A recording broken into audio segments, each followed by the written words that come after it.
হাজির হওয়ার তৌফিক এনায়েত করেছেন। সে আল্লাহ রাব্বুল আলামিনের দরবারে সবাই জবান করে মুহাব্বত নিয়ে পড়ি আলহামদুলিল্লাহ। মনে হয় কয়েকজন খুশি হয়েছেন, বাকিরা খুশি হন না, সেজন্য সবাই পড়তে পারতেছেন না। আশা করি সবাই মন খুলে প্রাণ খুলে বলবেন আলহামদুলিল্লাহ। আল্লাহ রাব্বুল আলামিনের দরবারে শুকরিয়া আদায় করার পরে রাসূলের শানে অগণিত অফুরন্ত অবারিত দরুদ ও সালাম নিবেদন করছি যে রাসূল করিম সাল্লাল্লাহু আলাইহি ওয়াসাল্লামের সিরাত আজকে ময়দানে হচ্ছে। সে নবীর দরবারে সবাই বলি প্রাণ খুলে সাল্লাল্লাহু আলাইহি ওয়াসাল্লাম। সব সময় নবীর দরবারে দরুদ পড়তে ভুলবো না ইনশাআল্লাহ। দরুদ কি আমরা প্রত্যেক মাহফিলে একবার পড়বো নাকি বারবার পড়বো? বলেন কয়বার পড়বো? সপ্তাহে একদিন পড়বো নাকি প্রতিদিন পড়বো? এক মাহফিলে পড়বো নাকি প্রত্যেক মাহফিলে পড়বো? প্রত্যেকটা মাহফিলে প্রত্যেকবার যখনই আমার নবীর নাম শুনি তখনই বলবো সাল্লাল্লাহু আলাইহি ওয়াসাল্লাম। আজকে 2025 সালে নতুন বছর, নতুন আমেজ।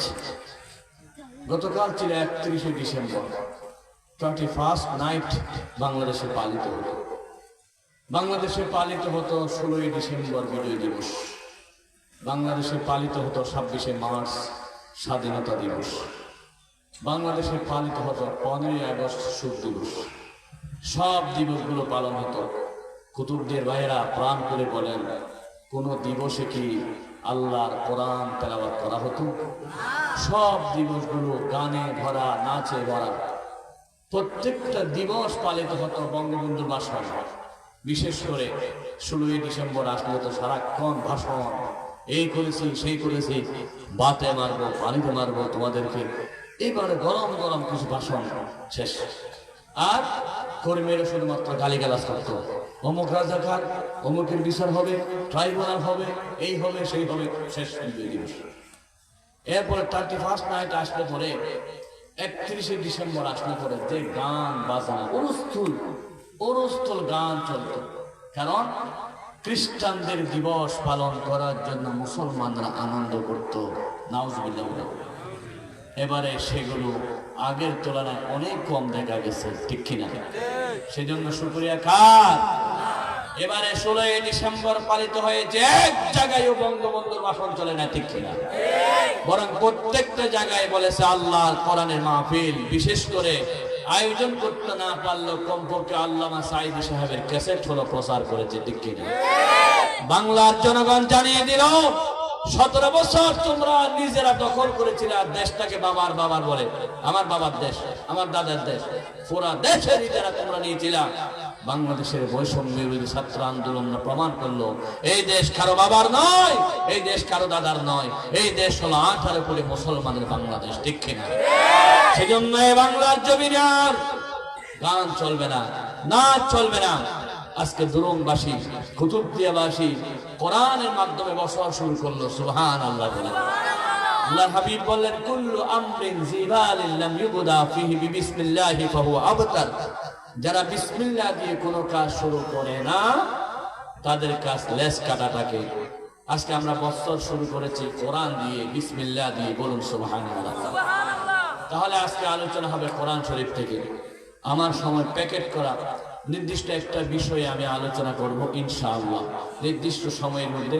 যেহেতু প্রধান বক্তা এসে গেছে, উনি চলে আসবেন যথা সময়। আপনার টেনশন করার দরকার নাই, মন করে ওয়াজ শুনতে পারবেন। কোরআন শরীফ থেকে আলোচনা হবে। বাবার কিচ্ছা কাহিনী এখানে চলবে না। যেহেতু কুতুবদিয়ার মানুষ শিক্ষিত ভাই, বাংলাদেশের সবচাইতে বেশি শিক্ষিতর হার হলো কুতুবদিয়া, 1 নাম্বার শিক্ষিতর হার। কুতুবদিয়া যখন আমরা মাহফিল করতে আসি, অনেক সময় রাত্রে যাওয়া যায় না, সকালবেলা যখন যায় লাইনে কুতুবদিয়ার ছেলেরা প্রতিষ্ঠানে যায়, মাদ্রাসা যায়, স্কুলে যায়। এই দৃশ্য দেখে কলিজা ঠান্ডা হয়ে যায়। কারণ কুতুবদিয়ার মুরব্বীরা হালাল খায়, লবণের মাঠে কাজ করে খায়, আর ছেলেরা লেখাপড়া করে, শিক্ষিত হয়, সবাই শিক্ষিত আলহামদুলিল্লাহ। সেজন্য এখানে কথা বলতে হবে শিক্ষিত মানুষের সামনে আল্লাহর কোরআন দিয়ে, হাদিস দিয়ে, তত্ত্বভিত্তিক, দলিল ভিত্তিক। প্রথম আজকে আমরা কোরআন থেকে আলোচনা পেশ করার জন্য একটি আয়াত আমি আপনাদের সামনে তেলাওয়াত করেছি। তাফসীরের নিয়ম হচ্ছে বিশুদ্ধ তেলাওয়াত, আমি তেলাওয়াতটা করলাম। এরপর হচ্ছে অনুবাদ। আল্লাহ রাব্বুল আলামিন ঘোষণা করলেন, আত-তাইবুন আল-আবিদুন আল-হামিদুন আস-সাইয়ুন। প্রকৃত মুমিন যারা, তাদের এক নম্বর বৈশিষ্ট্য হলো তারা যে কোনো ভুল করলে তওবা করে। 2 নম্বর বৈশিষ্ট্য হলো তারা আল্লাহর ইবাদত করে। 3 নম্বর বৈশিষ্ট্য হলো তারা অবশ্যই আল্লাহর প্রশংসা করে। 4 নম্বর বৈশিষ্ট্য হলো তারা রোজা রাখে। 5 নম্বর বৈশিষ্ট্য হলো তারা রুকু করে। 6 নম্বর বৈশিষ্ট্য হলো তারা সিজদা করে। 7 নম্বর সৎ কাজের আদেশ দেয়। 8 নম্বর অসৎ কাজ থেকে মানুষকে বিরত রাখে। 9 নম্বর তারা আল্লাহর সীমারেখাকে যত্ন করে। এই 9টি গুণ যাদের মধ্যে থাকে তারাই হলো প্রকৃত মুমিন। ওয়াবাশশিরিল মুমিনিন, তাদের জন্য সুসংবাদ। কার পক্ষ থেকে? আল্লাহর পক্ষ থেকে। আমরা তেলাওয়াত শুনলাম, অনুবাদ শুনলাম। এবার এটা কোথা থেকে নেওয়া হয়েছে? কোরআন শরীফ সর্বমোট হচ্ছে 30 পারা। আজকে আমি যে আয়াতটা তেলাওয়াত করেছি সেই আয়াতটা নেওয়া হয়েছে 11 নম্বর পারা থেকে। টোটাল কোরআন শরীফের সূরার সংখ্যা হচ্ছে 114টি। আমি যে সূরা থেকে তেলাওয়াত করেছি সেটা হলো 9 নম্বর সূরা। যেহেতু রাত 9টায় আমি আলোচনা শুরু করতেছি, সেজন্য 9 নম্বর সূরা আপনারা মনে রাখতে পারেন মতো। কয় নম্বর সূরা? কয়টা সূরা থেকে? 114 সূরা থেকে 9 নম্বর সূরা থেকে আলোচনা হলো। টোটাল কোরআন শরীফের আয়াত সংখ্যা হচ্ছে 6666। আর সেই সূরা থেকে আমি তেলাওয়াত করেছি সেই সূরার আয়াত সংখ্যা হচ্ছে 129। টোটাল কোরআন শরীফের রুকু সংখ্যা হচ্ছে 540। যে সূরা থেকে আমি আলোচনা করব সেই সূরার রুকু হচ্ছে 16। টোটাল কোরআন শরীফের সূরাগুলো হচ্ছে 2 ভাগে বিভক্ত, কিছু মাক্কি, কিছু মাদানী সূরা। এই সূরাটা হলো মাদানী সূরা। সূরাটার নাম হল সূরাতুত তাওবা। কি নাম? তাওবা। আমরা যে তওবা খাই, গালে গালে থাপ্পড় খাই, কানে কানে কান টানা গায়, তওবা তওবা, এই কাজ কেমনে করে? এটা আসল তওবা না। আসল তওবা কি? কোরআন হাদিস দিয়ে আমরা জানবো। তাহলে সবাই বলুন সূরাটার নাম কি? তাওবা। কয় নম্বর সূরা বলবেন না? আমি বললাম না কুতুবদের মানুষ শিক্ষিত, আপনার শিক্ষিত না মনে হয় নাকি? বলবেন হুজুর আপনাকে আনছি, আপনি শুধু বলবেন, আমরা কেউ বলবো না। তাহলে আমি মিথ্যা বললেও তো আপনারা বিশ্বাস করে ফেলবেন। কিছু কিছু কথা আছে সবাই মিলে জুলে বলতে হয়, যেমন জাতীয় সঙ্গীত সবাই মিলে বলতে হয়, আমার সোনা বাংলা আমি তোমায় ভালোবাসি। আপনারাও যদি কোরআনের কথাগুলো যদি আপনারা সত্যায়ন করেন, রসুলকে প্রশ্ন করলেন হাদিসে জিবরাইলে, ইয়া রাসূলুল্লাহ ঈমান কি, ইহসান কি? রসুল বলার পরে জিবরাইল বলেন সাদাক্তা, আপনি সত্য বলেছেন। এরকম আপনাদেরকেও সত্য মিথ্যা বলতে হবে। যদি মুখে বলেন কিয়ামতের দিন এই মুখ কোরআনের পক্ষে সাক্ষী হবে। যদি হাত তোলেন, আমি যখন বলবো হাত তোলেন, কারা কারা আছে, যারা হাতটা তুলবেন কোরআনের পক্ষে, এই হাত কিয়ামতের দিন তাদের জন্য সাক্ষী হবে। আর যারা হাত না তুলে একবার বুকে রাখবেন, কিয়ামতের দিন এই হাত তাদের জন্য সাক্ষী হবে। আল্লাহ বলেছেন আল-ইয়াওমা নাখতিমু আলা আফওয়াহিহিম ওয়া তুকাল্লিমুনা আইদিহিম। আর যারা কোরআন শোনার জন্য বাহির থেকে ভিতরে প্রবেশ করবেন, কারণ শয়তান কোরআন শুনতে দিবে না। কোরআন মাহফিল যখন শুরু হয়, লিফলেট প্রচার শুরু হলে শয়তান বিরোধিতা করে, যাস না বেড়া, মাহফিল ভালো হবে না, বেড়া বক্তা সুবিধা না, শীত বেশি ঠান্ডা বেশি, সেখানে যাইস না।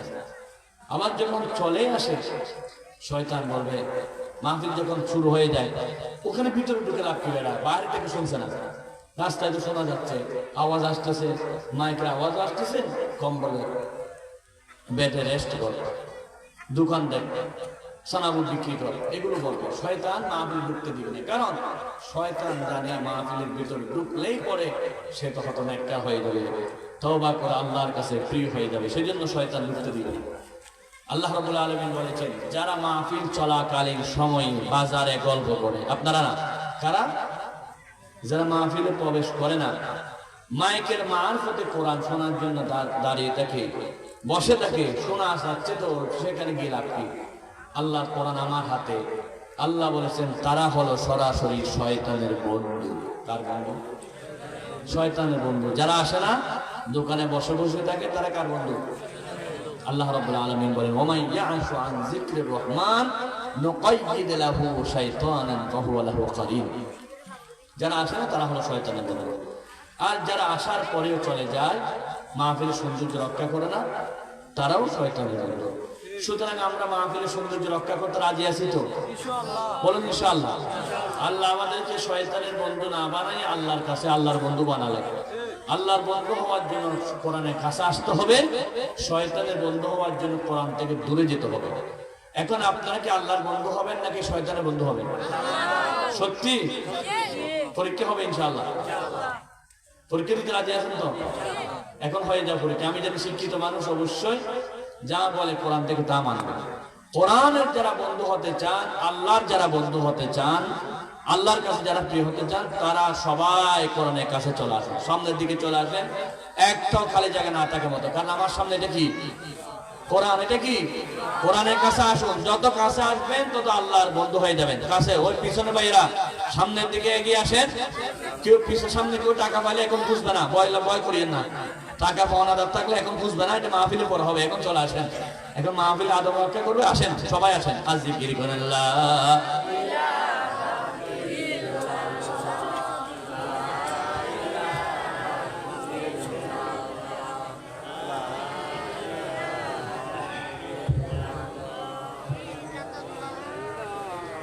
আল্লাহ নামের জিকির করবে যারা, আল্লাহর কাছে প্রিয় তারা। আল্লাহর কাছে প্রিয় যারা, জান্নাতে প্রবেশ করবে তারা। বলো লা ইলাহা ইল্লাল্লাহ।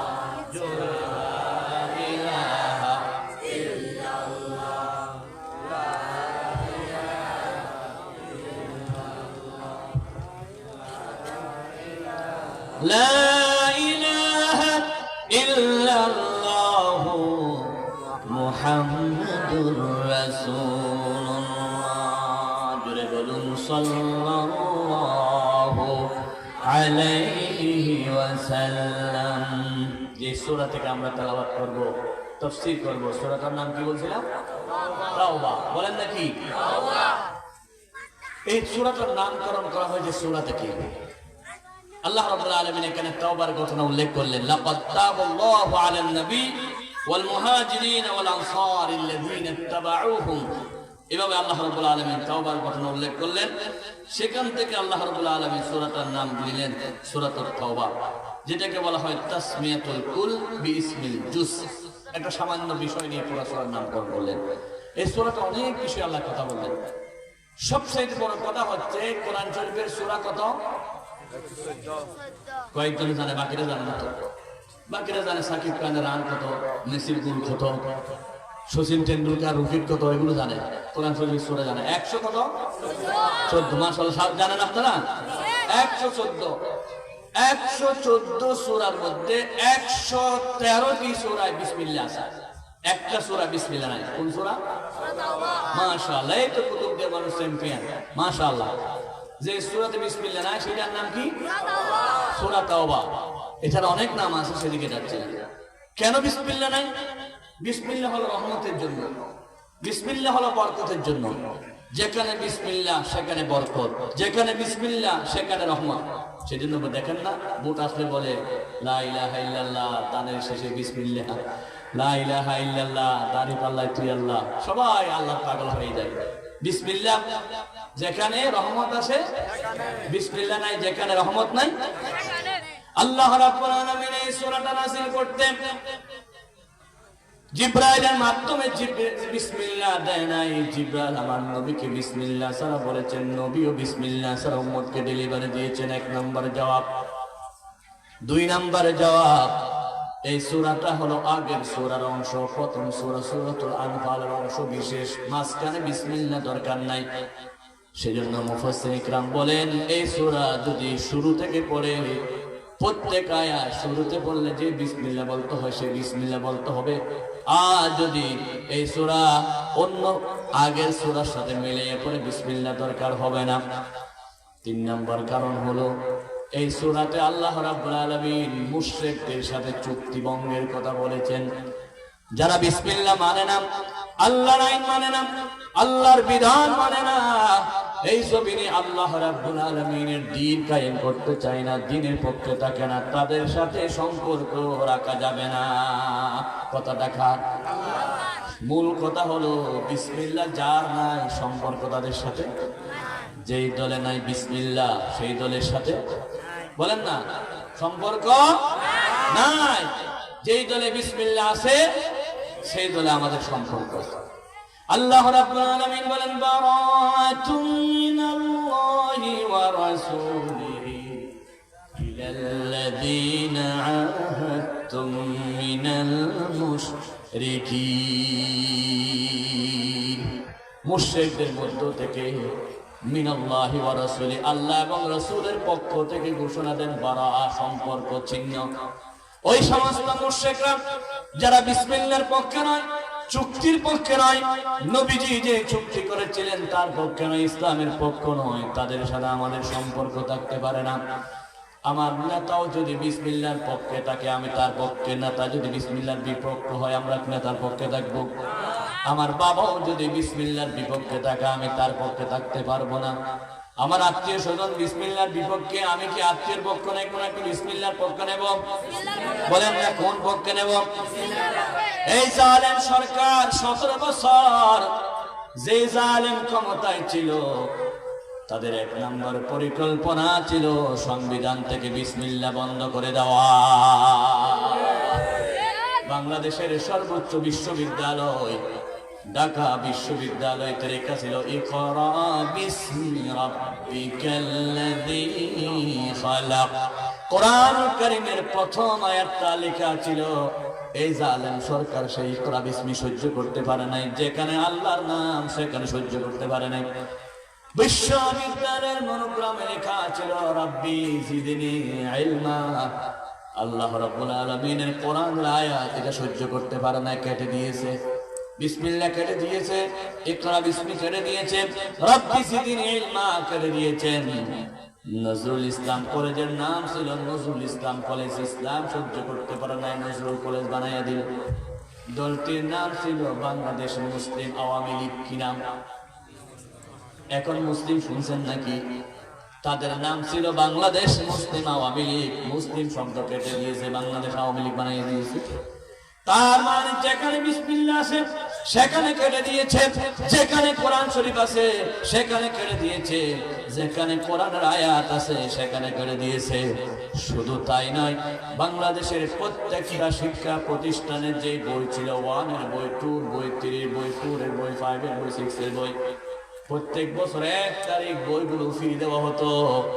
আপনাদের কুতুব দিয়ে ফিরিয়ে দেওয়া হতো কিনা? হতো কিনা? প্রত্যেক জায়গায় ফ্রি বই দেওয়া হতো। এই বইগুলো ছাপানো হতো ভারত থেকে। কোথায় থেকে? কলকাতা থেকে ছাপাতো। শুধু একটা দুইটা নয়, হাজার হাজার কোটি টাকা লোপাট করতো। সব টাকাগুলো ভারতকে দিত, ভারতকে খুশি করার জন্য। আরো বলতো যে যা দিয়েছি ভারতকে খুশি করার জন্য, ভারত যেগুলো বলতে পারবে না। ঠিক কিনা? কি দিয়েছ? বাংলাদেশের 18 কোটি মানুষ বুঝতেছে। কোটি কোটি টাকা দিয়ে সেখান থেকে বই সাপ্লাই করা হতো। প্রত্যেক বছর 1 তারিখ বই দেওয়া হতো। এবছর কিন্তু 1 তারিখ বই দেওয়া হয় নাই। তার কারণ হলো ভারত থেকে বই সাপ্লাই হলো না।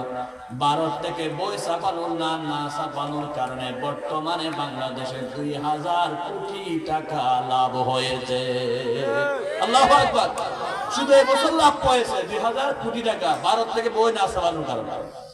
শুধু টাকা বাঁচছে তাই নয়, সবচাইতে বড় কথা হলো আমার বন্ধুগণ, ভারত থেকে বইগুলো ছাপাতো। ছাপানোর পরে ওই বইগুলোতে ইসলামী শিক্ষা ছিল, আল্লাহর দ্বীনের শিক্ষা ছিল, সব শিক্ষাকে তারা বন্ধ করে দিয়েছে। ভারত থেকে যে বই ছাপানো ছিল সেখানে ছিল কি?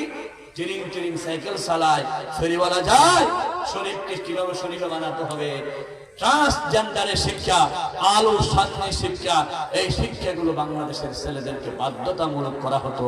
কোন বইয়ের মধ্যে নবীর জীবনী ছিল না, হাদিস ছিল না, রাসূলুল্লাহর জীবনী ছিল না, সাহাবা একরামদের জীবনী ছিল না। আমার বন্ধুগণ, ইসলামী মনীষীদের জীবনে ছিল না, ইসলামী কোন সাহিত্য ছিল না, সমস্ত শিক্ষানীতি থেকে ইসলামকে বন্ধ করে দিয়েছে।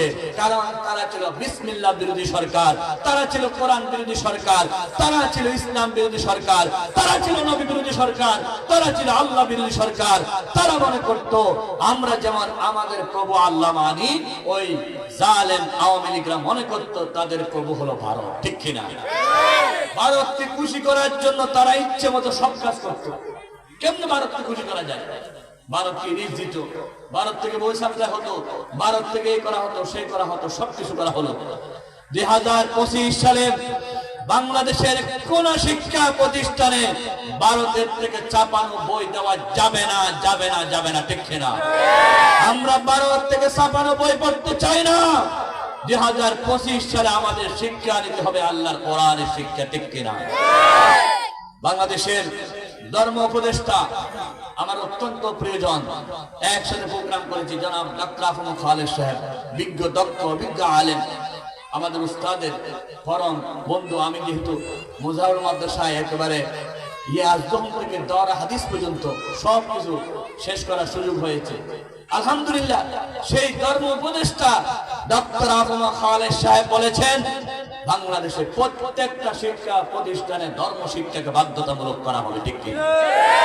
আমরা ভারতের শিক্ষা চাই না, ট্রেনিং সাইকেল চালানো শিক্ষা চাই না, এমন শিক্ষা চাই না যে শিক্ষায় বিসমিল্লাহ থাকবে না, যে শিক্ষা আল্লাহর নাম থাকবে না, রাসূলুল্লাহর জীবনে সহায়ক থাকবে না। সেই শিক্ষাগুলো 10 মিনিট নিক্ষেপ করতে হবে বাংলার জমিনে। সেই ভারত থেকে ছাপানো শিক্ষা আর চলবে না, চলবে না, চলবে না।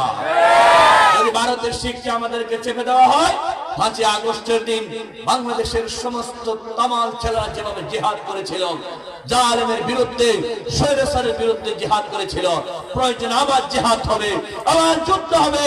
এরপরও বাংলাদেশের প্রত্যেকটা শিক্ষা প্রতিষ্ঠানে কোরআনী শিক্ষা, ইসলামী শিক্ষা, নবীর শিক্ষা, হাদিস শিক্ষাকে বাধ্যতামূলক করার জোর দাবি জানায়। কারা কারা একমত আছেন? জিহাদ আল্লাহকে দেখান। লিল্লাহি তাকবীর, লিল্লাহি তাকবীর। কোরআনী শিক্ষা যেখানে, কোরআনী শিক্ষা নাই যেখানে, কোরআন আছে যতক্ষণ, লিল্লাহি তাকবীর। তাহলে আমরা কি শিক্ষা চাই? কোরআনী শিক্ষায় বাংলাদেশে একমাত্র শান্তি দিতে পারে, কোরআনী শিক্ষায় বাংলাদেশে একমাত্র মুক্তি দিতে পারে। বাংলাদেশের টাকা বিদেশে পাচার যারা করেছে, একজনও কি কোনো আলেম আছে? বলেন। বাংলাদেশের জিনিসপত্রের টাকার দাম বাড়ায় 300 টাকা পেঁয়াজের কেজি করে সিন্ডিকেট করে যে টাকা চুরি করেছে, একজন আলেম, মুফতি, মুহাদ্দিস, মুফাসসির, ফকিহ? আমার বন্ধুগণ, দেশের টাকা বিদেশে পাচার করে বাড়ি করেছে, একজন আলেম ছিল না। কারণ তাদের কাছে কোরআন শিক্ষা আছে। যারা চুরি করেছে, লুট করেছে, সন্ত্রাস করেছে, দেশের টাকা বিদেশে পাচার করেছে, সবার কাছে শিক্ষা ছিল, কোরআনী শিক্ষা ছিল না। ঠিক কিনা? আপনি যদি আপনার ছেলেকে কোরআন শিক্ষা দেন, আপনার ছেলে মদের বোতল হাতে নিবে না। আপনি যদি আপনার আপনার ছেলেকে কোরআনী শিক্ষা দেন, আপনার ছেলে দাঁড়িয়ে পেশাব করবে না। আপনি যদি আপনার ছেলেকে কোরআন শিক্ষা দেন, ইসলামী শিক্ষা দেন, আপনার ছেলে মুরব্বী দেখলে টিটকারি মারবে না। আপনি যদি আপনার ছেলেকে কোরআন শিক্ষা দেন, এই ছেলেরা বৃদ্ধ বয়সে আপনি বুড়াকে মাকে বুড়ি বলবে না, বাপকে বুড়া বলবে না। এই ছেলেকে যদি আপনি কোরআন শিক্ষা দেন, বুড়া বয়সে আপনাকে ঘর থেকে বের করে দিবে না। এই ছেলেকে যদি আপনি কোরআন শিক্ষা দেন, এই ছেলে রাস্তা ঘাটে মুরব্বীদের সাথে বেয়াদবি করবে না। এই ছেলেকে যদি আপনি কোরআন শিক্ষা দেন, সেই ছেলে মদ ইয়াবা পাচার করবে না। এই ছেলেকে যদি আপনি কোরআন শিক্ষা দেন, তাহলে সেই ছেলে কোনোদিন বাংলাদেশের টাকা বিদেশে পাচার করবে না। সেই ছেলে দেশের দুশ্মনী করবে না। ঠিক কিনা বলেন? সব কিছুর মূল ছিল কোরআনী শিক্ষা, বিসমিল্লাহ শিক্ষা, ইসলামী শিক্ষা। সেজন্য আল্লাহ রাসূলের কাছে যখন জিবরাইল আসলো, জিবরাইল এসে বলে ইকরা, পড়ো, রিড, রিড। নবী বলেন মা আনা বিকারি, আমি পাঠক নই। রাসূল পড়ে নাই। দ্বিতীয় বাবা আবার বললেন ইকরা, পড়ো। রাসূল বলেন মা আনা বিকারি, আমি পাঠক নই।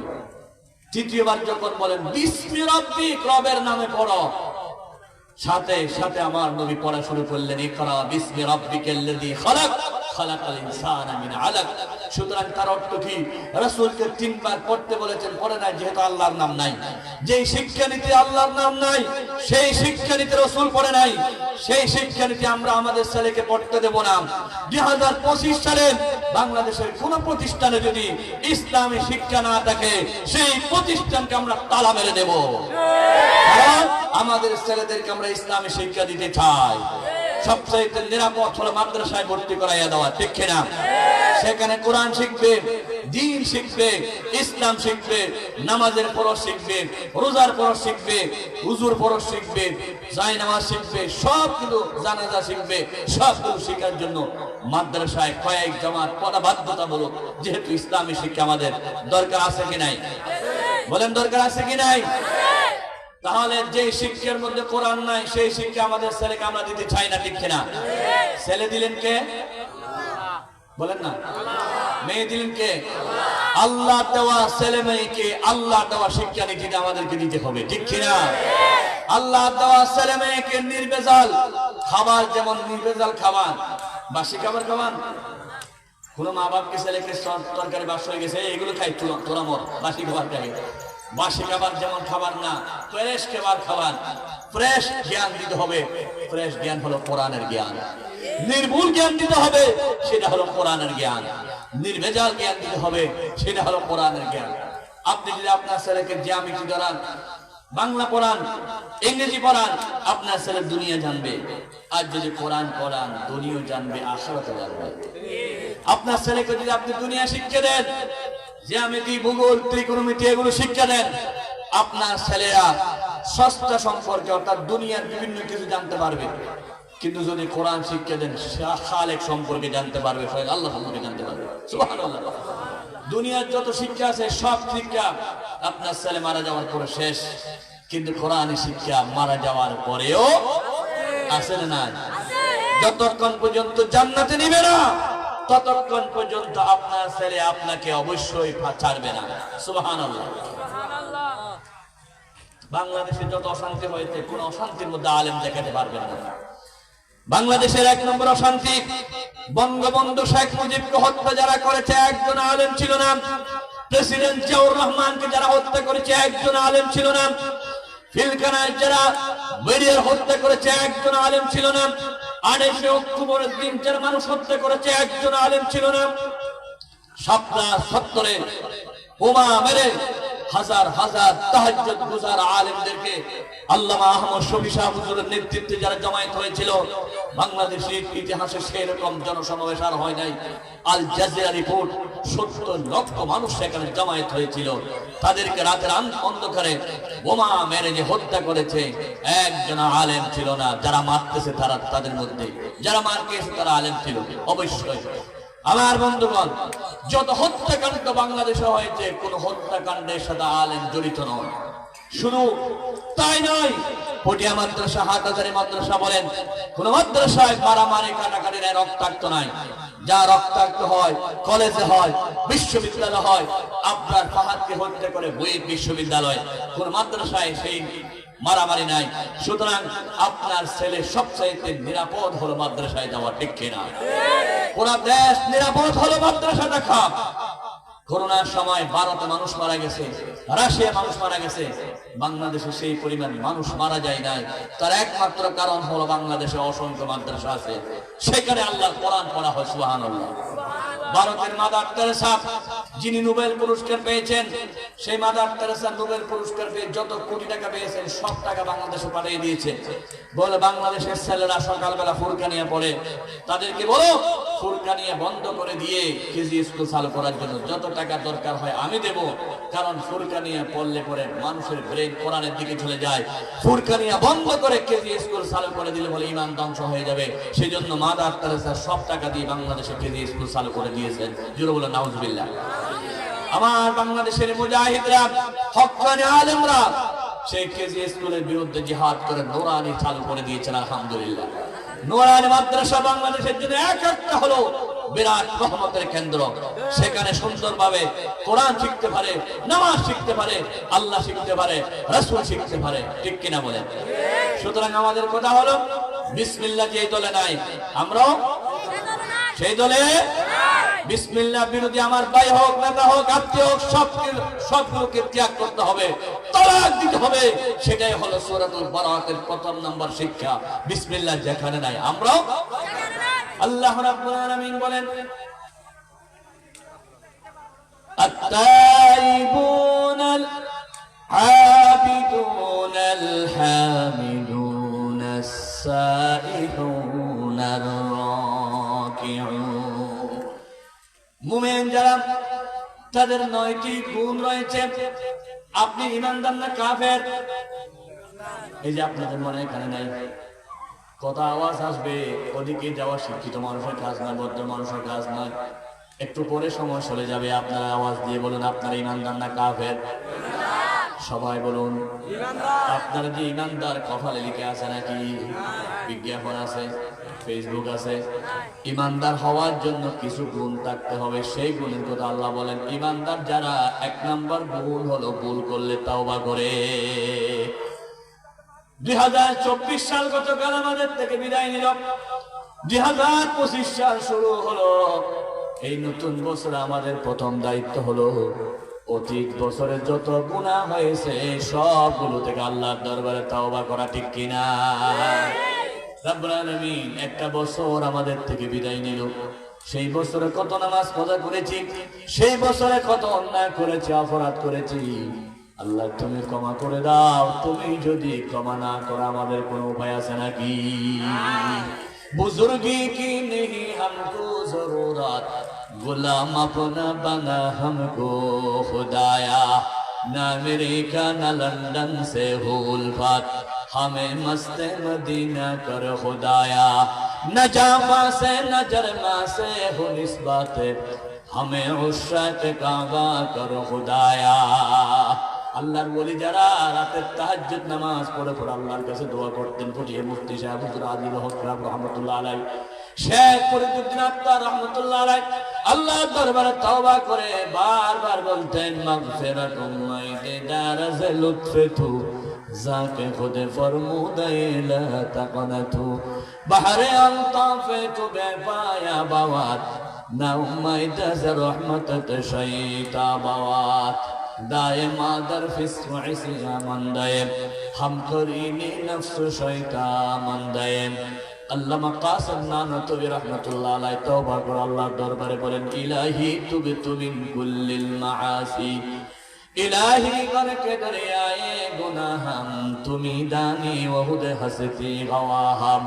गुनाहे बेअदद राबार बसुतुम হাজারা বার তওবা শেখসুতুম। বুঝে থাকলে বলুন 2024 সাল বিদায় হয়ে গেল, 2025 সাল শুরু হয়ে গেল। এই নতুন বছরে আমাদের 1 নম্বর কাজ কি করা? তওবা করা। আল্লাহ রাব্বুল আলামিন আমাদের পিতা আদম নবীকে যখন জান্নাত থেকে দুনিয়ায় পাঠালেন, প্রথম নামাজের হুকুম দেন নাই, প্রথম রোজার হুকুম দেন নাই। আল্লাহ রাব্বুল আলামিন আদম নবীকে প্রথম তাওবার হুকুম দিলেন, তাওবার বাক্য শিক্ষা দিলেন। কোরআনুল কারীম 12 নম্বর হলো 1, পৃষ্ঠা নম্বর হলো 5, সূরার নাম হলো বাকারা, লাইন নম্বর হলো 15। আল্লাহ রাব্বুল আলামিন বলেন ফাতালাক্কা আদামু মিন রাব্বিহি কালিমাতিন ফাতাবা আলাইহি। আল্লাহ রাব্বুল আলামিন আদমকে তাওবার বাক্য শিক্ষা দিলেন। আদম দুনিয়ায় এসে তাওবা করলেন। বলুন রব্বানা যালামনা আনফুসানা ওয়া ইল্লাম তাগফির লানা ওয়া তারহামনা লানাকুনান্না মিনাল খাসিরিন। কিতাবের নাম আল বিদায়া ওয়ান নিহায়া।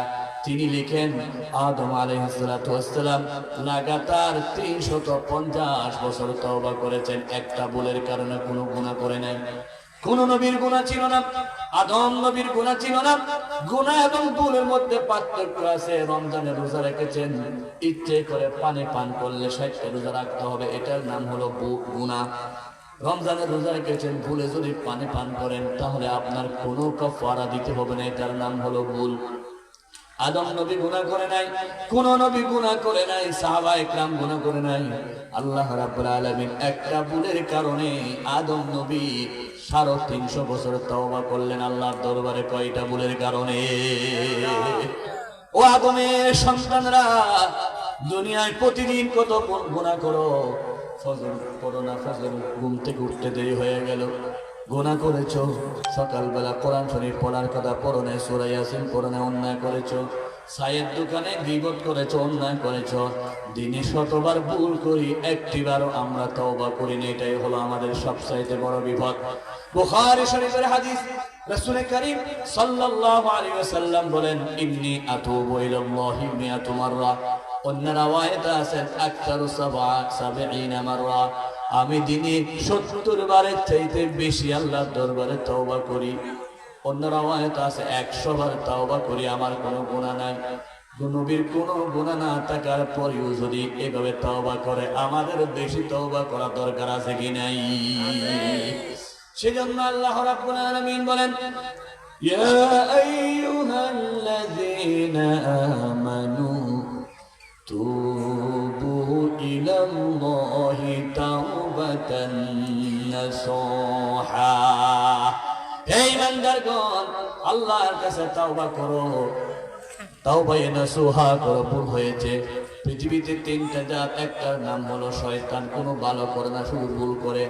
আরেকটার নাম হলো ফেরেশতা, কোনো ভুল করে না, শুধু ভালো করে। আরেকটার নাম হলো মানব জাতি, ভুলও করে ভালো করে। আল্লাহ রাব্বুল আলামিন বলেন, সবচাইতে আমি শ্রেষ্ঠ বানিয়েছি মানব জাতিকে, কারণ তারা ভুল করার পরে তওবা করে আল্লাহর কাছে প্রিয় হয়ে যায়। রাসূল বলেন, আত-তাইবু মিনাজ যামবি কামান লা যামবা লা। আমার উম্মতরা গুনাহ করে তওবা করার পরে আমার উম্মতের আর কোনো গুনাহ থাকে না। আল্লাহু আকবার। আল্লাহ রাব্বুল আলামিন বান্দার জন্য তওবার দরজা খুলে রাখলেন। রাসূল করিম সাল্লাল্লাহু আলাইহি ওয়াসাল্লামের বাবা জন্মের আগে দুনিয়া থেকে বিদায় নিলেন।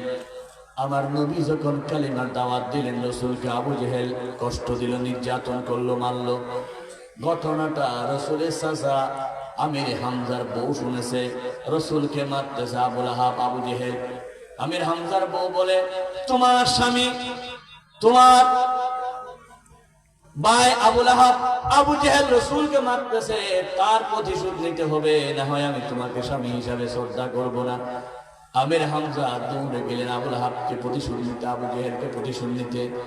আমার ভাই নাই, আব্দুল্লাহ মারা গেছে, তার ছেলেকে এইভাবে নির্যাতন করে কেন? প্রতিশোধ নিতে গিয়ে এক পর্যায়ে হাত তুলেছেন। হাত তোলার পরে আমির হামজা রাসূলকে এসে বললেন, বাইফুত মুহাম্মদ, তোমার গায়ে হাত তোলার কারণে আমি প্রতিশোধ নিয়েছি, তোমার এই আবু জেহেলকে আমি মার দিয়েছি। রাসূল বলেন, ইয়া আমার চাচা, আমি তো মার দেওয়ার নবী নয়, আমি রহমতের নবী, প্রতিশোধ নেওয়া দরকার ছিল না। আমার প্রতিশোধ না নিয়ে আপনি কলমা পড়লে আমি আরো বেশি খুশি হয়ে যাব। তাড়াতাড়ি কলমা পড়েন।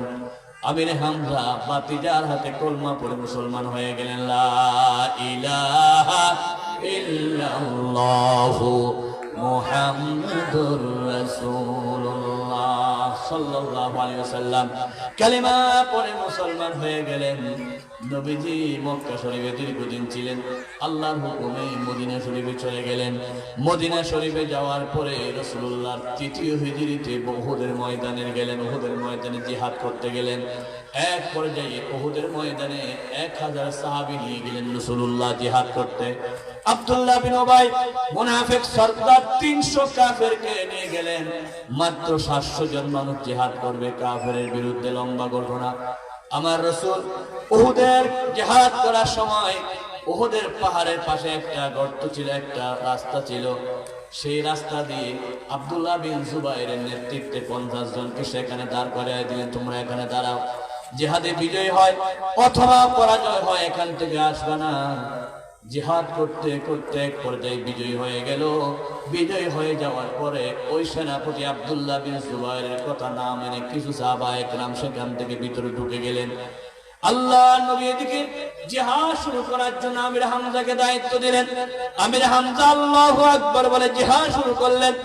অপরদিকে আবু লাহাবের স্ত্রী হিন্দা ঘোষণা দিল, আমির হামজাকে যদি কেউ মারতে পারো, আমির হামজাকে যদি শহীদ করতে পারো, তার বিশাল পুরস্কার, কারণ তিনি আমার স্বামীর উপর গায়ে হাত তুলেছিলেন, সেই প্রতিশোধ নিতে হবে। ওয়াহাশী নামক জানোয়ার জিহাদের এক পর্যায়ে আমির হামজাকে দুনিয়া থেকে শহীদ করেছেন। শুধু শহীদ করে নাই, আমির হামজার সিনাকে ফেটে কলিজাটা বের করেছেন। কলিজাটা বের করে হিন্দাকে দিলেন। হিন্দা সাবাইয়া সাবাইয়া খাইতেছে, কলিজা প্রতিশোধ নিতেছে। জোরে বলুন নাউজুবিল্লাহ। আমির হামজার কান কাটলেন, আমির হামজার চোখ কাটলেন, আমির হামজার নাক কেটে ফেললেন। আল্লাহ রাসূলের চাচা আমির হামজার নাক, চোখ, কানকে টুকরা টুকরা করে তাসবিহ দানার মতো বানায়া হিন্দা গলার মধ্যে পরাইয়া দিলেন। ওয়াহাশী, তুমি প্রতিশোধ নাও এই আমির হামজা থেকে। আমার নবীর কানে খবর আসলো কি নির্যাতন করা হচ্ছে। রাসূলুল্লাহ জিহাদ করতে করতে এক পর্যায়ে বিজয় হয়ে গেল। বিজয় হয়ে যাওয়ার পরে ওই যে গিরিপথে ছোট্ট একটা পথে 50 জনকে দেখে পাহারা দিতে বলছিলেন, তারা সেদিক থেকে চলে আসলো। কিছু সাহাবায়ে কেরাম কাফেররা সেই পথ দিয়ে ভিতরে ঢুকে আবার ছত্রভঙ্গ করে ফেললো। এক পর্যায়ে দয়ার নবী, রহমতের নবীর চেহারা মুবারকের দিকে পাথর মেরেছে। ওই পাথর ইবনে কাইমিয়া নামক বেয়াদবের পাথর পরে আমার দয়াল নবী সামনের দুইটা দাঁত কাসাদের ব্যঙ্গে চুরমার হয়ে গেল। রাসূলুল্লাহ শরীর থেকে অঝরময় রক্ত ঝরতেছে। আরেকটা জোরে পাথর মারলেন, আমার নবীর লোহার টুপিতে পড়লো। লোহার কিছু নয়, মুহাম্মদ যদি দুনিয়া থেকে শহীদ হয়ে যায় অথবা মারা যায়, তোমরা দিন ছেড়ে পালিয়ে যাবে নাকি? তোমরা তো মুহাম্মদের ধর্ম মানো না, তোমরা মানো কার ধর্ম? বলেন কার? আল্লাহ। আল্লাহ তো হাই, ফাইনাল্লাহ হাইয়ুল লা ইয়ামুত। আল্লাহ তো জীবিত, আল্লাহ মরে না। সুতরাং তার ধর্ম থেকে, ইসলাম থেকে তোমরা পিছপা হইও না। কিছু কিছু সাহাবায়ে কেরাম আমার নবীর পাশে ঘিরাও ধরলেন, নবীকে কোলে নিলেন। কোলে নিয়ে জমিন থেকে পাহাড়ে তুললেন। সেই পাহাড়ে আমি গত 5 মাস আগে গিয়েছি। রাসূলুল্লাহ সেই পাহাড় আমি দেখেছি। পাহাড়ের বিরাট বিরাট পাথর ছিল। আমার নবীকে যখন তুললেন, বড় বড় পাথরগুলো তোলার মতো নরম হয়ে গেল। আমার নবীর জন্য বিছানা করে দিলেন, পাহাড়ের মাঝখানে জায়গা করে দিলেন। এখনো সেই জায়গাটা আছে উহুদের মাঝখানে, পাহাড়ের মাঝখানে 2 টুকরা হয়ে গেল। আমার নবীকে জায়গা করে দিলেন। আমার নবীর যে দিক থেকে রক্ত ঝরে, মাথা থেকে দাঁত মোবারক থেকে রক্ত ঝরে, সেখানে রাসূলুল্লাহর মেয়ে হযরত ফাতেমা রাদিয়াল্লাহু তাআলা বসে চিকিৎসা করতেছেন। নবীজি চিকিৎসা করতে গিয়ে, রক্ত বন্ধ করতে গিয়ে ছাতার মধ্যে আগুন দিলেন। আগুনের ছাইগুলো সেখানে লাগালেন।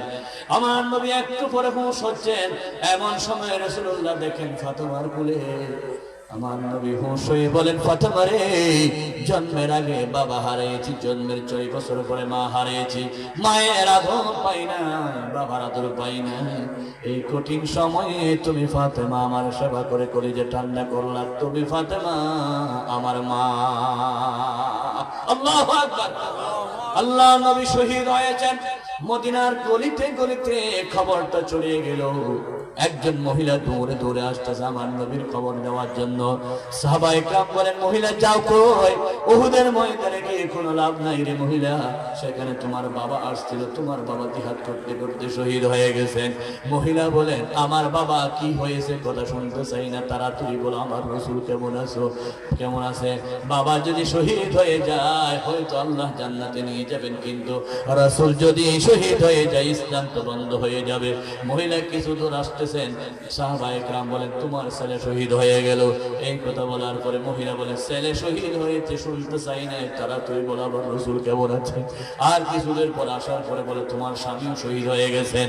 মহিলা বলেন, স্বামীর কথা বলো না, আগে নবীর কথা বলো, আমার কাছে নবী মেইন। তোমার ছেলে শহীদ হয়ে গেছেন, ছেলের কথা বলো না, নবীর কথা বলো। মহিলা এক পর্যায়ে উহুদের প্রান্তরের কাছে এসে আমার নবী যখন হুঁশ ফিরে আসলো, এই কথা থেকে রাসূলুল্লাহকে চিৎকার মেরে বলেন ওই মহিলাটা দূর থেকে, ইয়া রাসূলুল্লাহ, এই উহুদের ময়দানে আমার বাবা শহীদ, আমার ছেলে শহীদ, আমার ভাই শহীদ, আমার জামাই শহীদ, সবাই শহীদ হয়ে গেল। এরপর আপনি রাসূল যে জিন্দা আছেন, সকল শহীদের ব্যথা আমি দূর হয়ে গেল আপনাকে দেখে। আল্লাহু আকবার। রাসূল আমার ভালোবাসা, রাসূল আমার আলোর আশা, রাসূল আমার প্রেম বিরহের মূল আলোচনা, রাসূল আমার কাজে কর্মে অনুপ্রেরণা। আল্লাহু আকবার। সব শহীদ হয়ে গেল, তারপর রাসূল বেঁচে আছে, এটাই বড় নিয়ামত। আল্লাহু আকবার। আল্লাহ রাব্বুল আলামিন শহীদ হিসেবে তাদেরকে কবুল করে যারা আল্লাহ যাদেরকে বেশি পছন্দ করে। বাংলাদেশের সব চাইতে বেশি পছন্দ করতেন আল্লামা সাঈদী সাহেবকে। বাংলাদেশের 18 কোটি মানুষ কলিজা দিয়ে সাঈদী সাহেবকে ভালোবাসত। সেজন্য জেলখানা থেকে তাকে যখন হাসপাতালে নিয়ে আসা হয়, ওই সাঈদী সাহেব একটা হাসি মেরে সবাইকে জানিয়ে দিল, আমি আসলে অসুস্থ নয়, হাড়ের রোগী নয়, আমি সুস্থ, জুলুমের শিকার। ঠিক না? এই পরিমাণ জুলুম করা হয়েছে। একজন সুস্থ মানুষকে 1 বছর 2 বছর নয় 13টি বছর জেলখানা রেখেছে। হাইরে আইনাগর কথা শুনলে কি সুন্দর মনে হয়। আইনাগর সেখানে দরজা ছিল না, জানলা ছিল না, নিঃশ্বাস বন্ধ করে দেওয়া হতো। কি পরিমাণ যে নির্যাতন করেছে। আলেম ওলামারা যারা গেছে তারা জানে, হাতটা হাঁটুর নিচে দিয়ে দীর্ঘক্ষণ পর্যন্ত রেখে দিচ্ছে।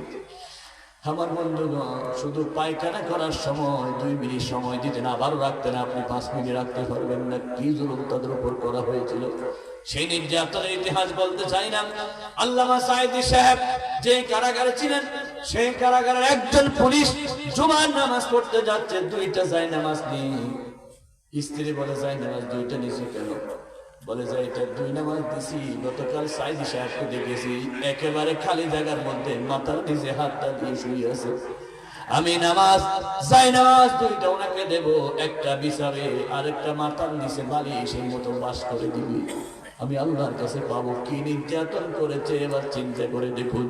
হাসপাতালে যখন আনা হলো, সেদিন ছিল সোমবার, ওনাকে যখন ইনজেকশন মারা হলো, একটা নার্স চিৎকার করে বললেন, আল্লামা সাঈদীকে ইনজেকশন মেরে দেওয়া হয়েছে।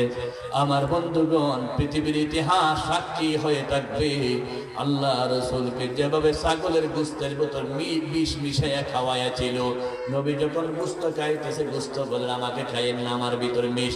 আল্লাহ রাসূলকে যেভাবে বিষ মিশানো গোশত খাওয়ালো, আল্লাহর নবীর ওয়ারিস যারা, কোরআনের দাওয়াত যারা, ইনজেকশনের ভিতরে বিষ দিয়ে শহীদ করা হয়েছে। ঠিক কিনা?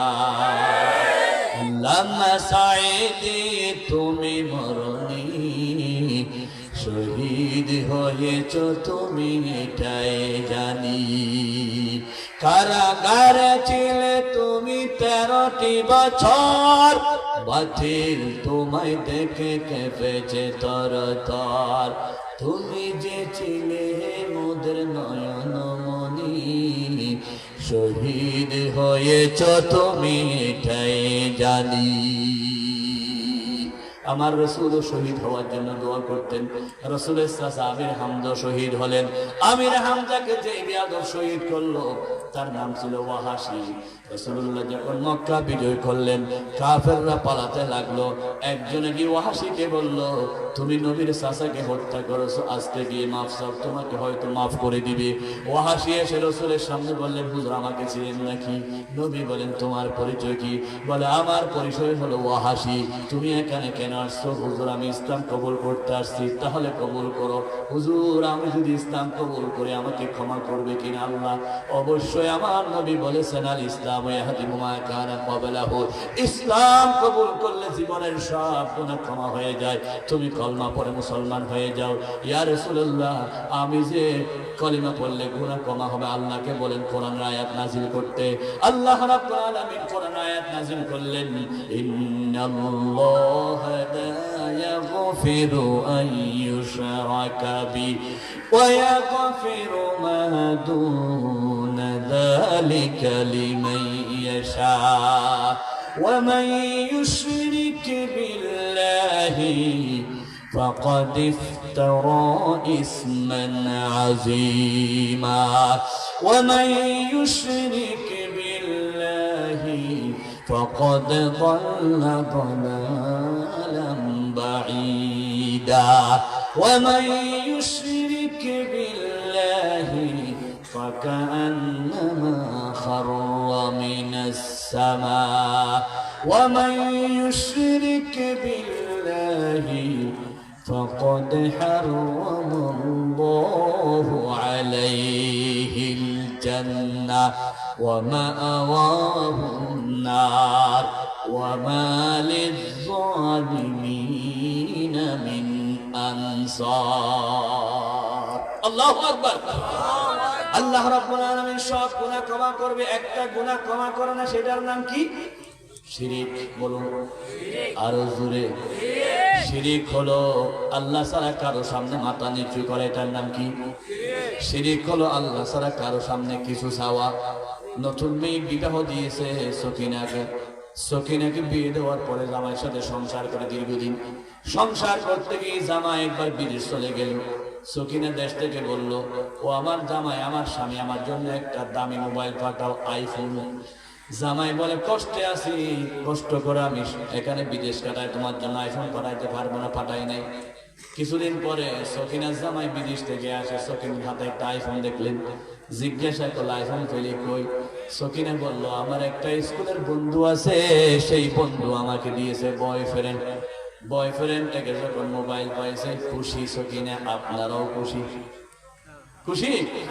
পিছনে বাইরা বললো, অসুবিধা কি, ফ্রি ফাইলে? আমার বন্ধুগণ, যদি আল্লাহওয়ালা জামাই হয়, চেক করে দেখে ওনার সাথে সেখানে অনেক কিছু হয়ে গেছে মোবাইলের মধ্যে।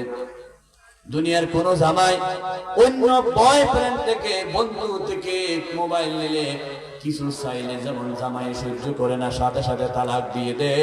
আমার আল্লাহ রাব্বুল আলামিন, কোন বান্দা যদি আল্লাহকে বাদ দিয়ে বাবার কাছে ছেলে চায়, আল্লাহকে বাদ দিয়ে যদি কোনো মাজারে গিয়ে পীরের সামনে মাথা নিচু করে, আল্লাহ ওই বান্দাকে তালাক দিয়ে দে। ঠিক না? কোরআনুল কারীম পারা নম্বর 24 পৃষ্ঠা নম্বর 3 সূরা নাম জুমার আয়াত নম্বর 65 লাইন নম্বর হলো 12। আল্লাহ বলেন, লা ইন্না শারাকাতা লা ইয়াহবাতান্না আমালুক, তুমি যদি শিরক করো তোমার সব আমল নষ্ট করে দিবেন কে? সুতরাং শিরক করা যাবে নাকি?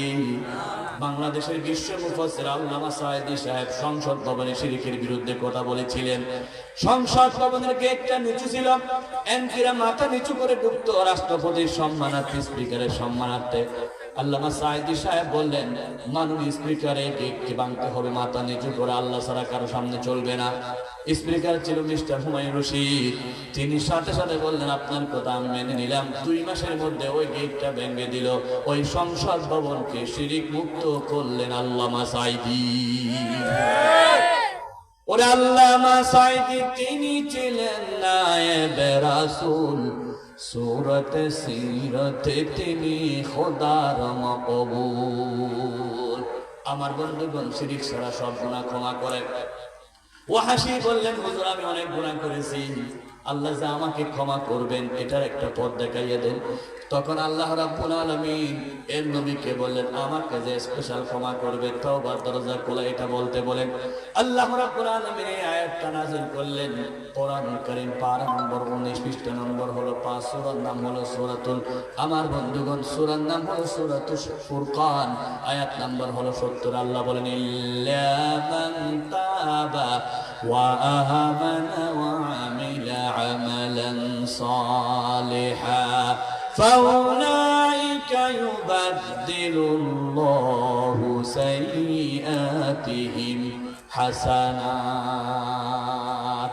আল্লাহ রাব্বুল আলামিন বলেন, দুনিয়ার কোন মানুষ যদি আল্লাহর দরবারে তওবার মতো তওবা করে আর আমল সালেহ করে, অতীত জীবনে যত ভুল করেছে, ইউবাদদিলু বাদদালা ইউবাদদিলু মুজারা, মুজারা নয়, শুধু এখানে বাবে তফিল থেকে, তফিলের খাসিয়ত হচ্ছে সলবে মাখাস, মূল জিনিসটা পাল্টায় ফেলে।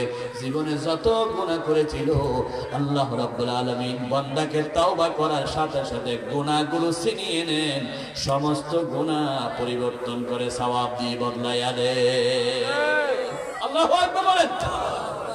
বাজারে মূলা বিক্রেতা মূলা বিক্রি করে আনতে, মূলা বিক্রি করে লাইকালি হয়ে যায়, বেগুন বিক্রেতা বেগুন বিক্রি করে লাইকালি হয়ে যায়। যাওয়ার সময় পাঁচশো ভরি তরকারি নিয়ে যায়। মাহফিলে আসার সময় আমল নামা গুনাহ দিয়ে পূর্ণ ছিল। যাওয়ার সময় তওবা করার কারণে আল্লাহ রাব্বুল আলামিন ওই গুনাহকে সওয়াব দিয়ে বদলাইয়া দিবে। আল্লাহু আকবার। সেজন্য আল্লাহ রাব্বুল আলামিন বলেন, والذين إذا فعلوا فاحشة أو ظلموا أنفسهم ذكروا الله। বান্দা তুমি যখন গুনাহ করো, গুনাহ করার পর আল্লাহর কাছে তওবা করো, আল্লাহকে স্মরণ করো, ফাস্তাগফিরুল্লাহ, ক্ষমা চাও, আল্লাহ রাব্বুল আলামিন তোমাকে ক্ষমা করে দিবেন। আল্লাহ রাব্বুল আলামিন ইসমে ফাইল মুবারাকা ব্যবহার করেছেন, ওয়া ইন্নী লাগাফফারুল লিমান তাবা ওয়া আমানা ওয়া আমিলা আমালান সালিহা। আমি আল্লাহ গফফার, আমি আল্লাহ ক্ষমাশীল। বান্দা যখন 2024 সাল শেষ করতে গিয়ে একটি বছর বিদায় নিয়ে আরেকটি বছর শুরু করবে, তওবার মতো তওবা করবে, অতীত জীবনের সব ভুল ক্ষমা করে দিব আমি আল্লাহ। আল্লাহু আকবার। আল্লাহ রাব্বুল আলামিন বলেন, তওবার দরজা খোলা মৃত্যু আসা পর্যন্ত, গর্ভে আসা পর্যন্ত। তওবার দরজা খোলা সূর্য পূর্ব দিক থেকে পশ্চিম দিকে ওঠা পর্যন্ত, যতদিন আসে নাই ততদিন তওবা করলে কবুল করবেন কে? তবে তওবার শর্ত হলো 7টা। 1 নম্বর হলো আন্নাদামাতু, তওবা করার জন্য আল্লাহর কাছে লজ্জিত হতে হবে। আসলে আমি অপরাধী, আসলে আমি পাপী, আসলে আমি অন্যায় করেছি, আসলে আমি সত্যিকার পাপী। সেজন্য মসজিদে ঢুকে নামাজ নিয়ত বাঁধার সময় হাত তুলতে হয়।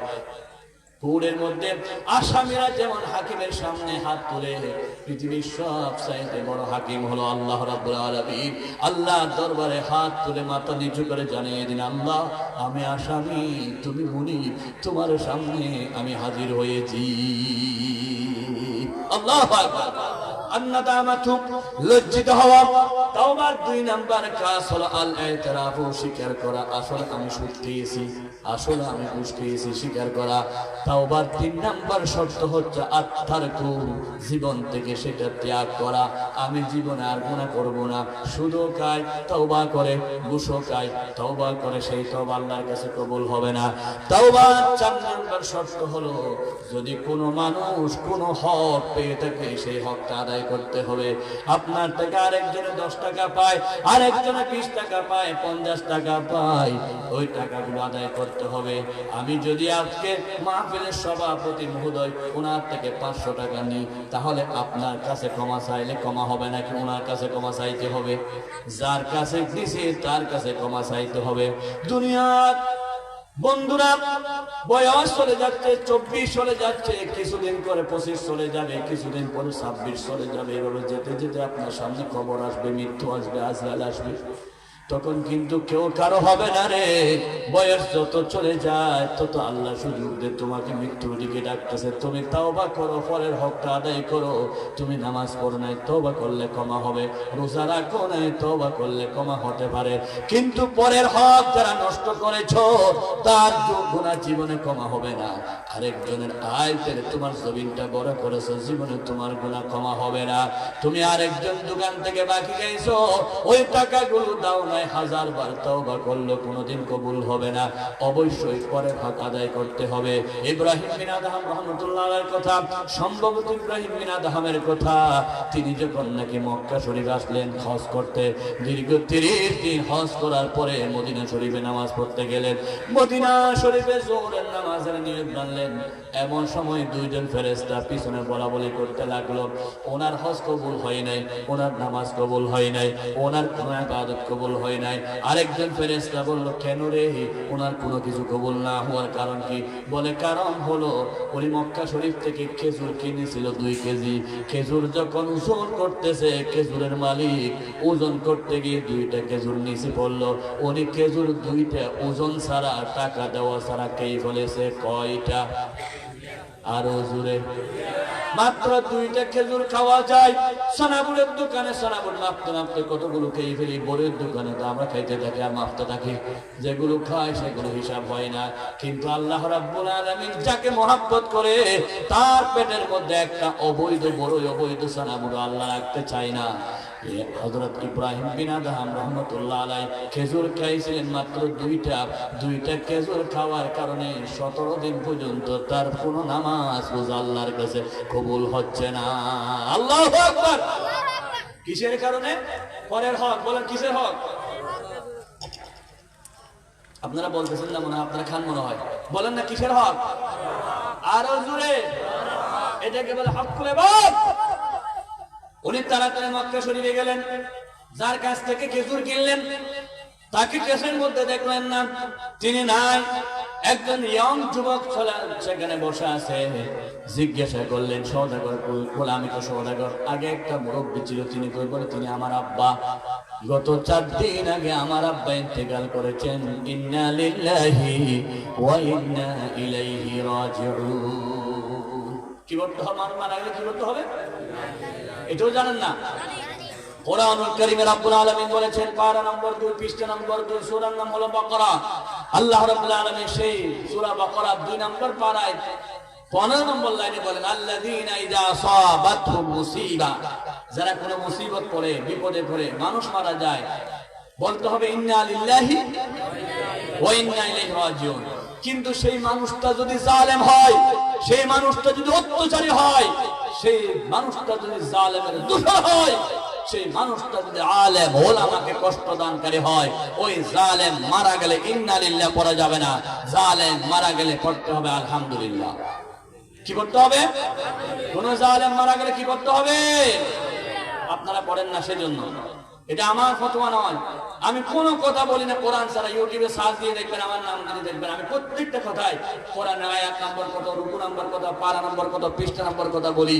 কারণ আমি আজে বাজে কথা বলার মানুষ নই। আমি নিজের বাপকে জোর করে সবার বাপ ডাকাতে বিশ্বাস নই। আমি বাবার কথা বলি না, দাদার কথা বলি না, আমি বলি আল্লাহর কথা। কার কথা? নিজের বাপকে 17 বছর জোর করে জনগণের বাপ বানিয়েছ, ক্ষমতা থেকে যাওয়ার পরে তোমার বাবার মাথার উপর সবাই পেশাব করে দিয়েছে, ঠিক কিনা? কারণ জোর করে কেন বলাই না? আপনাদের এদিকে কি অবস্থা জানি না। আমরা আমাদের ওদিকে চট্টগ্রামের দিকে অনেক ব্রিজ ভাঙে যাচ্ছে, ব্রিজের মধ্যে লোহা নাই। দেখলাম ব্রিজের লোহা কই, ব্রিজের ভিতরে বাঁশ। লোহা খুঁজে পাই না। যখন 5 আগস্টের দিন এই জালেমরা বিদায় হয়ে গেল, দেখতে পেলাম ব্রিজের সব লোহাগুলো বঙ্গবন্ধুর মূর্তি ভিতর দিছে। বঙ্গবন্ধুর মূর্তি বানাইছে, ভিতরে সব লোহা। ওই ব্রিজের মধ্যে লোহা নাই, ব্রিজের লোহাগুলো কোথায় ঢুকাই দিছে? বঙ্গবন্ধুর মূর্তির ভিতর। সেজন্য 5 আগস্টের পরে আমাদের ছেলেরা মূর্তি ভাঙার জন্য যারা গেলেন, সকল ছেলেরা জাতির পিতা ইব্রাহিমের সাথে জান্নাত নসিব হোক, আমরা বলি আমিন। কারণ এই বাংলার জমিন মূর্তির জমিন নয়, এই বাংলার জমিন ভারতের অঙ্গরাজ্য নয়, এই বাংলার জমিন শিরকের জমিন নয়। বাংলার জমিন শাহজালাল, শাহ মখদুম, শাহ পরান, শাহ মশবির এবং শাহ আল্লামা দেলওয়ার হোসেন সাইদির জমিন, ঠিক কিনা? এখানে মূর্তি নির্মাণ চলবে না, শিরক চলবে না। মূর্তি নির্মাণের পক্ষে নাকি আমরা বিপক্ষে? 17 বছর মূর্তি নির্মাণ করেছে, 1 টাকা 2 টাকা নয়, প্রতি বছর 700 কোটি টাকা খরচ করেছে শুধু মূর্তি বানানোর জন্য। আল্লামা মাহমুদুল হক সাহেব বারাকাল্লাহু ফি হায়াতি, তিনি যখন মূর্তির বিরুদ্ধে কথা বললেন, ওনাকে জেলখানায় বন্দী করা হলো। আমরা জানিয়ে দিতে চাই, আজকে তোমরা যাদেরকে জেলখানায় বন্দী করেছিলাম, তাদের মর্যাদা থেকে বাংলাদেশে আকাশ সঙ্গী মর্যাদা। আর তোমরা যারা মূর্তি পূজারী ছিলা, বাংলার জমিনে থাকতে পারো নাই, কোথাও লুকিয়ে পর্যন্ত থাকতে পারো না, ইন্দুরের ঘাট্য পাচ্ছ না, শেষ পর্যন্ত পালাতে বাধ্য হয়েছে, ঠিক কিনা? তোমরা যাদেরকে পরাজয় মনে করেছিলা, কষ্ট দিয়েছিল, আল্লাহ মিজানুর রহমান আজহারি গত 1 সপ্তাহ আগে আসছে, কি বিজয়ী বেশে লক্ষ লক্ষ লক্ষ লক্ষ মানুষের হৃদয়ের ভালোবাসা দিয়ে, ঠিক কিনা? ওনারা ভালোবাসার প্রাপ্ত হয়ে গেছে, আর তোমরা ঘৃণার পাত্র হয়ে গেছো শুধু জমিনকে শিরকের জমিন, মূর্তির জমিন করার কারণে, ঠিক কিনা বলেন? আমার বন্ধুগণ, আমি যে কথা বলেছিলাম সেটা হলো যে পরের হক আদায় করলে গুনাহ ক্ষমা হবে না, তওবা কবুল হবে না। ইব্রাহিম বিন আদহাম মক্কা শরীফে গিয়ে ছেলের কাছে ক্ষমা চাইলেন। ছেলে বলতেছে আমার কাছে ক্ষমা চাইলে হবে না, তুমি খেজুর খেয়েছি দুইটা, আমরা ভাই আছি দুইটা, আমি একটা ক্ষমা করে দিতে পারি, আরেকটা ক্ষমার জন্য তোমাকে আমার ছোট ভাইয়ের কাছে যেতে হবে। তোমার ছোট ভাই কই? ফিলিস্তিনে। তিনি মক্কা শরীফ থেকে ফিলিস্তিন চলে গেলেন দুইটা খেজুরের ক্ষমা চাওয়ার জন্য। তিনি মাইলের পর মাইল হাজার টাকা খরচ করেছেন শুধু পরের হক ভিতরে ঢোকার কারণে, পরের হক থেকে ক্ষমা চাওয়ার জন্য, ঠিক কিনা? কয়টা খেজুর? আরো জোরে। দুইটা খেজুরের জন্য যদি এইভাবে করেন, জাতির কাছে গিয়ে ক্ষমা চাইতে হয়, মায়ের কাছে গিয়ে ক্ষমা চাইতে হয়। যারা বাংলাদেশের টেকনাফ থেকে তেতুলিয়া, রূপসা থেকে পাথরিয়া চুরির পাহাড় করেছেন, ডাকাতির পাহাড় করেছেন, হাজার কোটি টাকা লুপাট করে বিদেশে বাড়ি করেছে, বাংলার জমিনের প্রত্যেকটা মানুষের কাছে গিয়ে তারা যদি ক্ষমা না চায়, এই বাংলার জমিনে তারা আর রাজনীতি করতে পারবে না, পারবে না, পারবে না। কারণ তারা জনগণের হক নষ্ট করেছে, আমার হক আপনার হক নষ্ট করেছে। হক হলে বা জীবনে কোনো ক্ষমা হবে না। ওদের ক্ষমা হলে একমাত্র জাতির কাছে গিয়ে ক্ষমা চাইতে হবে। আল্লামা সাঈদী সাহেবের পরিবারে গিয়ে ক্ষমা চাইতে হবে। ওনাকে দুনিয়া থেকে বিদায় করার পরে এখন দুইটা বিচার, একটা হলো ওনার হত্যার পরিবর্তে হত্যা করা, আরেকটা হচ্ছে দিয়ত দেওয়া, জরিমানা দেওয়া। এভাবে করে বাংলাদেশের যত মানুষ হত্যা করেছে সমস্ত হত্যার বিচার আমরা দেখতে চাই। বিশেষ করে হত্যার জন্য যারা সহযোগিতা করেছেন, সেই বেয়াদব আল্লামা সাঈদী সাহেবকে ইনজেকশন মেরেছিল সেই মোস্তফা জামান, যিনি শাহবাগ চত্বরে বলেছিল কতে কাদের মোল্লা নতে নিজামি সতে সাঈদী, সাঈদীর ফাঁসি চাই, ফাঁসি চাই। যেই বেয়াদব আল্লামা সাঈদীর ফাঁসি চেয়েছিল এবং ওনাকে বলেছিল সরকার তুমি ফাঁসি চাওয়ার জন্য শাহবাগে গেলাম, এখানে এসে ইনজেকশন মেরে দাও, ওনাকে ফাঁসি দিয়ে দাও, ওনাকে মেরে ফেলো। আমি আজকে জানতে চাই, যেই বেয়াদবরা আল্লামা সাঈদীকে মামলা দিয়েছিল, ফাঁসির মঞ্চে ঝুলাইছিল বাংলার জমিনে জাতীয় স্টেডিয়ামে, তাদের ফাঁসি দিতে হবে। কারা কারা চান হাত আল্লাহকে দেখান?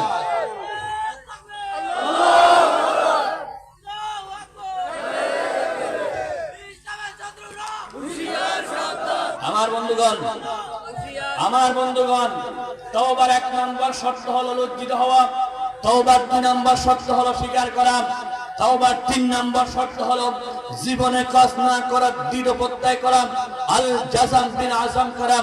তওবার 4 নম্বর শর্ত হলো জীবনে যে তওবা করেছি, মানুষের হক নষ্ট করেছি, সব হক আদায় করা।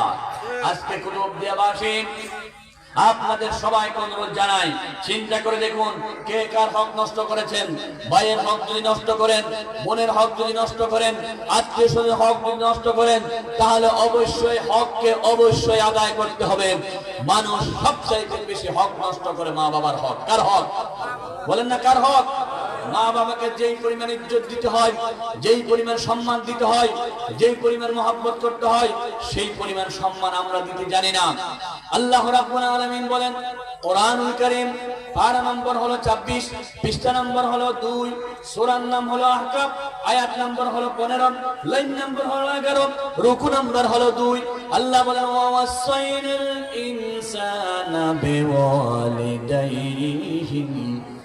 ইহসানা হামালাতুহু উম্মুহু কুরহান ওয়া ওয়াদাআতুহু কুরহা ওয়া হামলুহু ওয়া ফিসালুহু 30 শাহরা। আমার আল্লাহ বলেন দুনিয়ার মানুষরা রে, তোমাদেরকে উপদেশ দিচ্ছি, মাতা পিতার সাথে ভালো আচরণ করো, বিশেষ করে তোমার মা। আহসিনু ফিল মাহযুব ইহসানান মাফউল মাতলাব। আমার আল্লাহ বলেছেন তোমরা মা বাবার সাথে ভালো আচরণ করো, আমি ওসিয়ত করতেছি। বিশেষ করে তোমার মা, দীর্ঘ 10টি মাস যে তোমার মা তোমাকে পেটে রেখেছে, ওই পেটে রেখা অবস্থায় মা আরামে ঘুমাইতে পারে না, খানা খাইতে পারে নাই। বাজার থেকে যদি আপনি বাজার আনেন টিস্যুর বক্স, এভাবে হাত মেলে ডান হাত থেকে বাম হাতে নিতে হয়। আমার মা, আপনার মা দীর্ঘ 10 মাস পেটে রেখেছেন, পেট পরিবর্তন করার সুযোগ পেয়েছে নাকি? ওই মা কত কষ্ট করেছে। আল্লাহ যেটা বললেন জীবনে আর জীবনের কোনোদিন কষ্ট দিও না, পেটে কষ্ট দিয়েছো।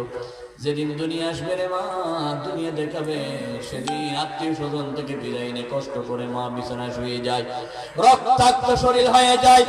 বিজ্ঞানীরা বলেন আমার বন্ধুগণ 20টা হাড্ডি ভেঙে গেলে যত কষ্ট, তার চাইতে বেশি কষ্ট হলো সন্তান ডেলিভারি করা। 20টা হাড্ডি ভাঙলে 47 পরিমাণ ব্যথা হয়, আর সন্তান ডেলিভারিতে 57% ব্যথা হয়। ওই ব্যথা কানতে থাকে।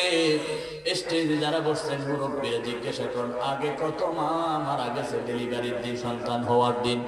এখন হয়তো প্রযুক্তির কারণে একটু ভালো থাকে, অপারেশন করে নিয়ে ফেলে। আমার বন্ধুগণ, সেই কষ্ট আকাশ কাঁদে বাতাস কানে। ঈসার মা আল্লাহ দরবারে বলেছিলেন, ইয়া লাইতানি মিতু ক্বাবলা হাযা ওয়া কুনতু নাসিয়াম মানসিয়া।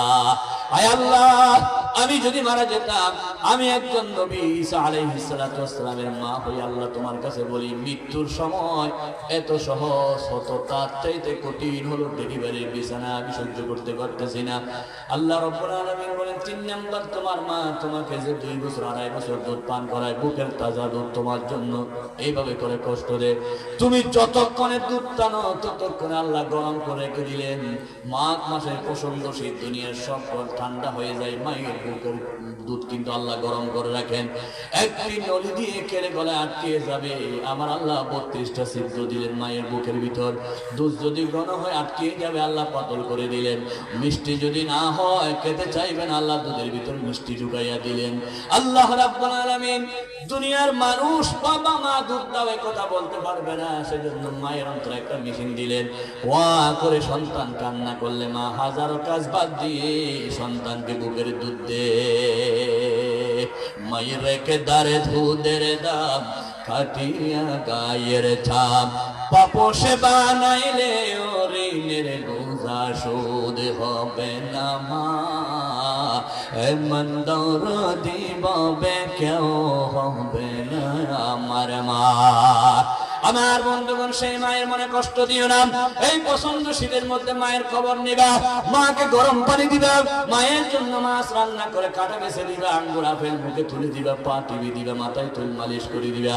যত মাকে সেবা করো আল্লাহ খুশি হয়ে যাবে, বাবাকে সেবা করো আল্লাহ খুশি হয়ে যাবে। আল্লাহ রাব্বুল আলামিন বলেন, কোরআন কারীম পারা নম্বর হলো 2, পৃষ্ঠা নম্বর হলো 12, সূরার নাম হলো সূরাতুল বাকারা। আল্লাহ রাব্বুল আলামিন বলেন, ওয়া ইয়াসআলুনাকা মাযা ينفقون قل ما أنفقتم من خير فللوالدين لله تكبير لله تكبير। প্রধান বক্তার আগমন, প্রধান বক্তার আগমন। আহলান সাহলান মারহাবান। আলহামদুলিল্লাহ, আমি 2 মিনিটে আলোচনা শেষ করতেছি। আমার প্রধান বক্তা এসে গেছেন, আমার আলোচনা শেষ করতেছি। আমি যে কথা দিয়ে বললাম সেটা হলো, মানুষ হক নষ্ট করে আল্লাহর হক, আল্লাহর হক নষ্ট করা হলো শিরিক করা। মানুষ হক নষ্ট করে মা বাবার হক নষ্ট করা হলো মা বাপকে কষ্ট দেয়। মানুষ হক নষ্ট করে বান্দার হক নষ্ট করা হচ্ছে বান্দার আইন তেরা, বান্দার জীবনে বান্দার অনেক ক্ষতি করা, বান্দাকে গালি দেওয়া, বান্দার উপর জুলুম করা। সমস্ত হক আদায় করতে হবে, না হয় তওবা কবুল হবে না। আমরা জানিয়ে দিতে চাই, 2024 সাল পর্যন্ত যা হয়েছে সবগুলো ফাঁস। এখন তওবা করো, যা ভুল হয়েছে সব তওবা করো, আল্লাহর দরবারে তওবা করো। যদি আল্লাহর হুকুম, আল্লাহর হক নষ্ট হয়, বান্দার কাছে তওবা করো।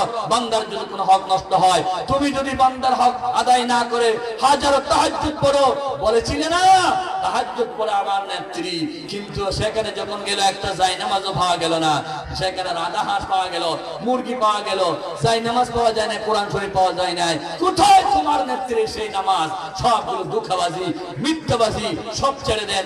নতুন বছর নতুন করে জীবন শুরু করুন, নতুন বছর আল্লাহর গোলামি করুন, নতুন বছর ইসলামী শিক্ষা গ্রহণ করুন, নতুন বছর আলেম ওলামাদেরকে মহব্বত করতে শিখুন, নতুন বছর গান নাচ বাদ দেন, বিবাহ অনুষ্ঠানে, খতনা অনুষ্ঠানে, মেহেদি অনুষ্ঠানে গান নাচ বাদ দেন, নতুন করে বছর সাজান। এখন সবচাইতে বড় কথা হলো সংশোধন, সবচাইতে বড় কথা হলো সংস্কার। এখন আমাদেরকে নিজেকে সংস্কার করতে হবে, পরিবারকে সংস্কার করতে হবে, এলাকাকে সংস্কার করতে হবে।